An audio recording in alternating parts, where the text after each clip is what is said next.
కొనసాగించాలి. 10 గంటలు పని విధానాన్ని విరమించుకోవాలి. 10 గంటల పని దినాన్ని విరమించుకోవాలి. 10 గంటల పని ఆలోచన విరమించుకోవాలి. కేబినెట్ చేసిన తీర్మానాన్ని వెనక్కి తీసుకోవాలి. 10 గంటల పని దినాన్ని వెనక్కి తీసుకోవాలి. 8 గంటలుగా పని దినాన్ని కొనసాగించాలి.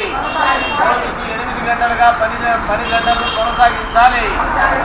8 గంటల పని దినాన్ని 8 గంటల పని విధానాన్ని 10 గంటల పని విధానాన్ని వెనక్కి తీసుకోవాలి. 10 గంటల పని విధానాన్ని 10 గంటలు పనిచేస్తున్న ఆలోచన విరమించుకోవాలి. మోడీ గారు అధికారంలోకి వచ్చిన తర్వాత ఓ పక్క మరి దేశ విభజన హిందూ ముస్లిం బాయిగా ఉండే దేశాన్ని ఈ రోజున హిందుత్వంతో ముందుకెళ్తా ఉన్నాడు. ఓ పక్క కార్మికులకి అట్లాగే కర్షకులకి రైతులకు వ్యతిరేకంగా మరి చేస్తున్న చట్టాలన్నీ కూడా చూస్తానున్నాం. రైతులు సంవత్సరం పాటు చేసిన చట్టాలని మరి ఏదైతే పోరాటం వల్ల ఆ చట్టాలను రద్దు చేశామన్నారు తప్ప, ఆ దీక్షలు విరమించారు తప్ప ఆ చట్టాలని రద్దు చేయలేదు. అట్లాగే కార్మికులకు సంబంధించి చికాగో నగరాన మరి 136 సంవత్సరాల క్రితం పోరాడి ఆ పోరాటం మరి 8 గంటలకి ఇప్పుడు కొనసాగుతూ ఉంది. కానీ ఈ రోజున మోడీ గారు అధికారంలోకి వచ్చిన తర్వాత కార్మిక శాఖకు కూడా హక్కులు లేకుండా, కార్మిక మరి ఏవైతే ఆఫీసర్లు ఉన్నారో వాళ్ళకి ఏం కూడా హక్కులు లేకుండా నిర్వీర్యం చేస్తూ ఉన్నారు.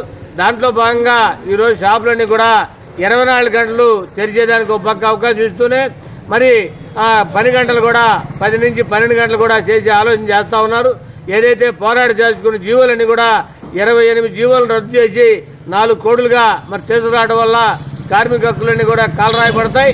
అందుకని 4 కోడులు కూడా రద్దు చేయాలని, పోరాడి చేసుకున్న జీవోలని కంటిన్యూ కొనసాగించాలని కోరుతా ఉన్నాం.